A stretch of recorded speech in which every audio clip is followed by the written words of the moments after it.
begging hell no. You stare him down and spit right in his face, pure, unadulterated disrespect. This dude goes full psycho, grabs a Louisville Slugger, and is about to turn your skull into a sidewalk smoothie. The bat is mid-swing. But wait, freeze frame. You're probably wondering how you got this cooked. Let's run the tape back. You're a certified deep cover ghost. You survived the DEA's meat grinder torturous conditioning, hair trigger tactical ops, the boring legal crap, and the art of playing house with international cartels. Now, you just need a mission to prove you're the baddest mofo in the game. Finally, fate throws you a bone. Your mission, slide into a notorious cartel. You need a cover story that's bulletproof. So you land a gig as a grease monkey at a shady as hell chop shop, the goons' favorite spot to pimp their rides. The owner, a total saint. A man of the people who was so moved by your sob story he almost cried. Or maybe that was just the $500 you slipped into his pocket. Capitalism, baby. You spend a week blending in. Then the target rolls up. You don't rush it. You're playing the long game.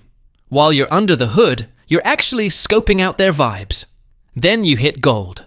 The big boss is a criminal with a code. Doesn't punch down, hates thieves, and is an absolute Messi fanboy. Round 2. You set the trap. You accidentally flex an autographed Messi jersey in front of the crew.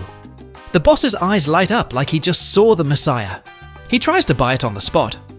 But you're a gaslighting pro. You tell him it's a gift from your dead pops, totally priceless. One of his flunkies, a total meathead, with more roids than brain cells, loses his mind at your audacity.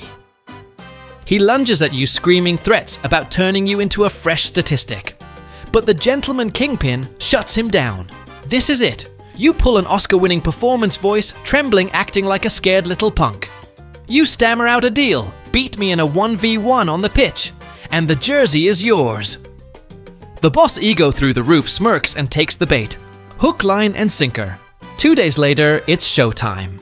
Both of you are running like your lives depend on it, but you're a pro at the long con. At the climax, you pull a clumsy stumble and let him sink the winning goal. You sell the pain so well, you deserve an Oscar handing over the jersey with a look of pure soul-crushing defeat. The boss with his weird-ass code of honor actually feels bad for you. He says you've got game and invites you to join his Sunday League crew. Jackpot. Between matches and cold ones, you're basically his new bestie. One night you fake being blackout drunk and drop the emotional nuke. You confess through fake sobs that your mom is dying and your shop wages are straight peanuts. The kingpin with the heart of gold bites. He lends you the cash. You take it acting all grateful and pathetic. A week later you double down. You're playing like a zombie on the pitch. When he asks what's up, you have a full-on meltdown. You lie through your teeth, "Mom's dead. Treatment was too late." You scream that in this world, poverty is the real serial killer. You weaponize his guilt. You beg him to let you roll with his crew. You tell him you don't care what he does. You just heard he's filthy rich.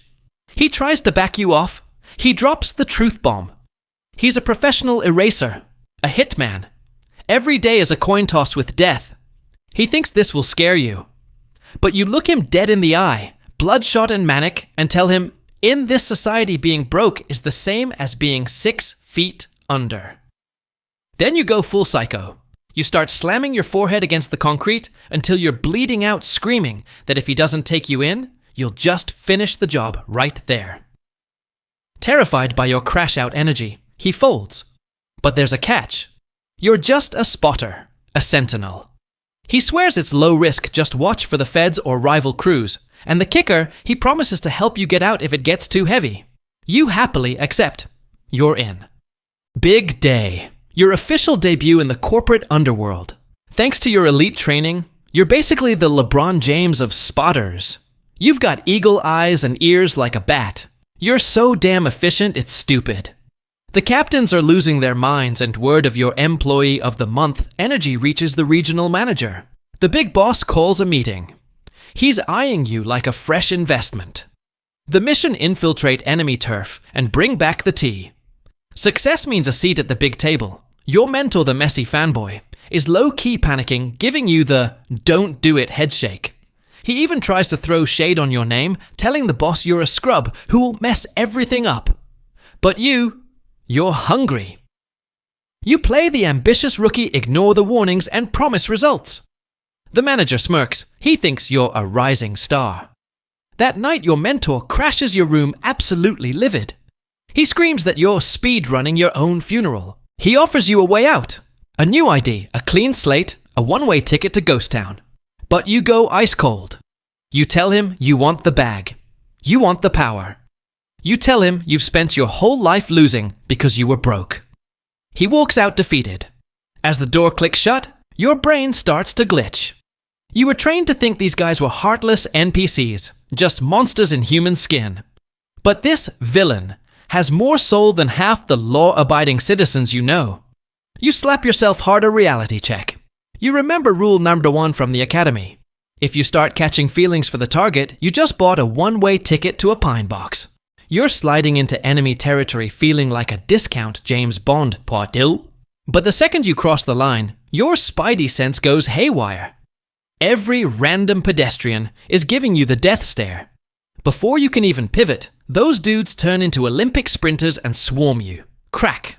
A heavy thud to the dome and it's lights out. You wake up to a face full of ice water.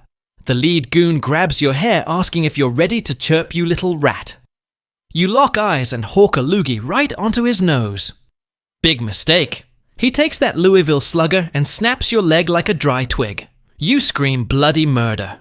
But your brain is still firing.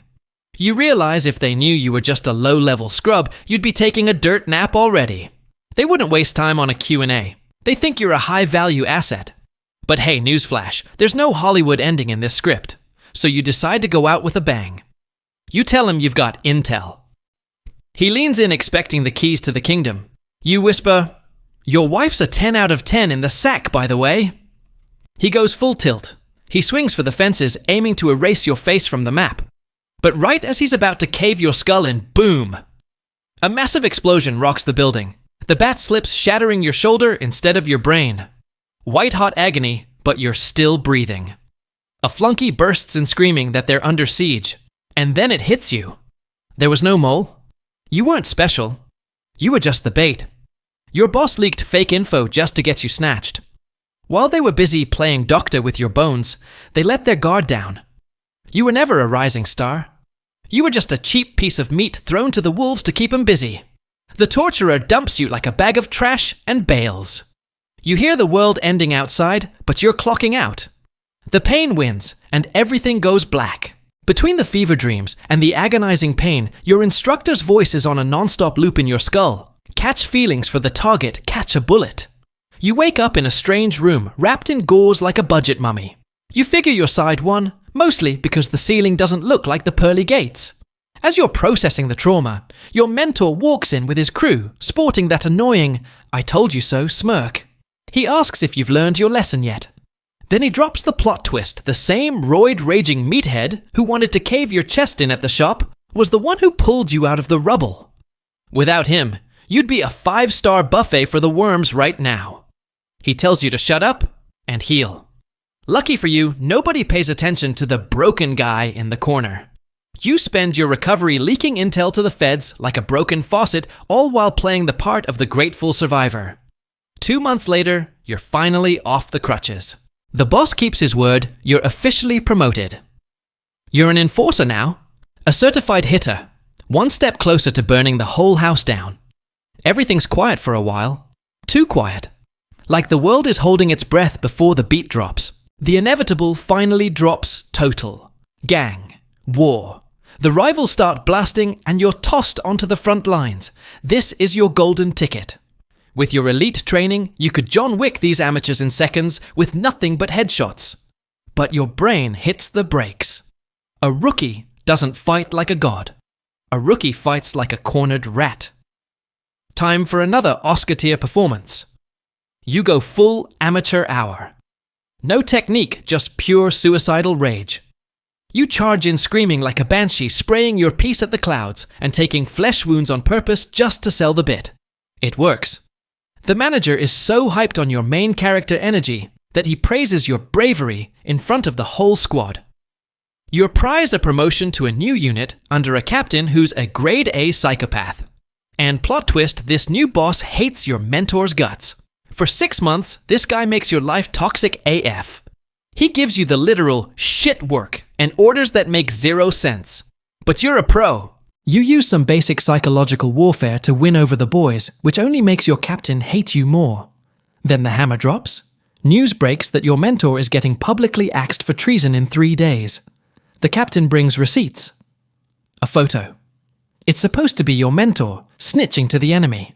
But looking at it, it's a joke. The resolution is so potato quality, it could be Bigfoot in a tracksuit. It's a blatant frame job. But nobody says a word. You quickly realize the dirty truth election season is coming up for a new regional manager. Your mentor is too popular with the employees, and the current big boss is terrified of losing his throne. Turns out hood politics is just as slimy as Washington, D.C. Execution is T-0. You've got the recordings, the literal receipts proving the manager and his lapdog captain framed the whole thing. But you can't just leak them. Do that, and you're a dead man before you can even say justice. You need a plan B. Not a plan based on truth, but on pure, unadulterated chaos. You remember the golden rule of the yard. When the mob roars, the suits start shaking. For 6 months, you haven't just been scrubbing toilets. You've been a gaslighting machine. You've been whispering in every grunt's ear that the mentor is innocent, that this is a political purge, and they're all next on the chopping block. That tiny seed of doubt is now a wildfire. Execution day. The yard is a powder keg. The mentor is on his knees looking like a human punching bag. The captain levels his piece for the kill shot. That's when you pull the pin. You don't draw a gun. You draw a line. You scream from the back. Show us the original files. That photo is Cap. What? That's the spark. The men you've been brainwashing start chanting, "Receipts, receipts." The noise is deafening. Soldiers aren't aiming at the mentor. They're aiming at the sky, demanding blood. The manager sees his own army about to flip. If he pulls that trigger now, he's got a full-blown mutiny on his hands right before election day. Sweating bullets, the manager lowers the captain's gun. He does a corporate backtrack on the spot. He claims that in his infinite mercy, he'll spare the traitor. But the mercy is a bitch. The mentor is stripped of his rank, his honor, and his name. He's now a ghost, a level 0 slave, meant to clean up everyone else's literal shit. You saved his life, sure. But when you lock eyes with the manager and the captain, you see nothing but pure, concentrated venom. They know you're the one who pulled the strings. No proof, but they've got a long memory. You just won the battle, but you've got a massive bullseye painted on your back. It's Judgment Day for cartel politics. Every manager and wannabe boss is summoned to a secret lair to pick the next regional kingpin. Shockingly, your mentor gets the invite. Even as a ghost and a social pariah, his clout is just too big to ignore. And like a proud dysfunctional dad, he picks you as his only ride-or-die escort. You hit the scene and see the final boss for the first time, a dude radiating pure, "I will end your bloodline" energy. The meeting goes behind closed doors. Your mentor slides in, leaving you with the boring-ass job of watching the hallway. Or so they think. As soon as the coast is clear, you slip into a blind spot and whip out a high-gain contact mic, the kind that can hear a spider fart through 6 inches of concrete. You pop in the bud and listen. At first, it's just the usual corporate blah blah about market share and elections. But then the vibe shifts. The big cheese mentions something that turns your blood to slush. Next month, they're dropping the motherlode. The biggest shipment across the US border in the history of the game. Your heart is doing 180 BPM. You're seconds away from hearing the exact GPS coordinates. The boss says the route will be thud, thud, thud. Heavy boots in the hallway. Shit. You abort mission, stash the tech, and snap back to your post just as a guard rounds the corner. You missed the map, but you got the what and the when. That night, you drop the dime to the agency. The fuse is lit. The war is officially on. Time to sell the last scrap of your soul. You know your mentor, the good captain, is a total lightweight. The guy has the alcohol tolerance of a toddler, so you play the dead mom card. You invite him over claiming it's her birthday, and you need a brother to help you drown your sorrows. The poor guy with his heart of gold shows up with a bottle and a shoulder to cry on. Classic sucker. You start pouring heavy. Between fake tears and toasts to Mama in Heaven, you start the surgical interrogation. You're like a pro gamer playing 4D chess-tucking questions about the cartel's logistics between stories about your tough childhood. He gets absolutely hammered, and his filter just evaporates. He spills the whole tea, the exact desert corridor, the milk trucks that are actually rolling pharmacies, and the literal blind spots where Border Patrol takes their coffee breaks. Then snap his brain clicks back online. He realizes he just leaked the nuclear codes. He grabs you eyes wide with terror and tells you to bury this deep if you don't want to end up in a shallow grave. He stumbles out shaking. You've got it all. For a second, you feel like a total scumbag for betraying the only dude who actually gives a damn about you. But then your instructor's voice screams in your head, if a spy starts catching feelings for the target, he's just pre-ordering a one-way meeting with the big man upstairs. 0 hour. The convoy slides across the border like they own the place. But barely 3 miles into Uncle Sam's backyard, the trap snaps shut. It's a total wipeout. Before the bosses can even blink, they're face down in the dirt. They don't even know who sold them out. Then your real boss steps out of the shadows, the DEA big dog. He gives them the Empire's choice. Serve the stars and stripes or get deleted. The big boss tries to negotiate. Blam. A 9mm reality check right to the dome. Message received. Plata o Plomo, Uncle Sam edition. Your sadistic captain, that spineless cockroach, doesn't miss a beat. He's on his knees swearing fealty to the flag faster than a kid in homeroom. The gringo agent smirks. He just installed his new puppet kingpin. The agent hands you his piece. Your turn, son. Time to erase these demons. Your hands are shaking like a leaf. You can't look at your mentor. He's right there, kneeling in the mud. You just go full savage on the loyalists. You're dumping the mag, screaming and cursing, just to drown out the screaming in your soul. Click. Click. Empty. You chuck the dead gun and draw your own sidearm. Just you and the mentor now. He looks at you totally resigned. You take a breath aim for center mass and let it rip. One shot. He drops like a stone. Mission accomplished. The agent claps your shoulder. Solid work, agent. The US of A thanks you for your service. God bless America, right? You're now the official bagman between Uncle Sam and the new Puppet King. The liaison between so-called justice and organized crime. The envelopes are sealed, but you don't need to read them to know the game is rigged. The product keeps flowing. It's just under new management now. You realize the DEA didn't want to kill the dragon. They just wanted to put a leash on it. You aren't a hero. You're just a glorified janitor cleaning up the mess so the suits in DC can keep their hands clean. That betrayal burns like cheap tequila. The torture, the broken bones, the blood on your hands, all of it just to become a disposable tool. But then the bitterness turns into ice-cold ambition. You're done being a pawn in their war on drugs. It's time to flip the script. And to play your own game, you need the only partner who actually gives a damn. You drive to a bottom-tier slum, far from the Fed's radar. You walk into a room that smells like damp walls and game over. There's a figure on a rusty cot, fast asleep. You draw your piece. You aim straight for his chest and bang, the noise is deafening, but there's no red mist, no brains on the wall, just the smell of gunpowder and a whole lot of smoke. Blanks, baby. You smirk, holster your iron, and say, "Rise and shine, old man. I'm here to collect that Messi jersey you owe me." That's a wrap for today. What's your take? Is our boy finally gonna find his slice of paradise, or is he just taking the express lane back to hell? Drop your theories in the comments. I've got more deep dives into the shady side of society coming your way. Smash that subscribe button so you don't miss the next drop. Catch you on the next one.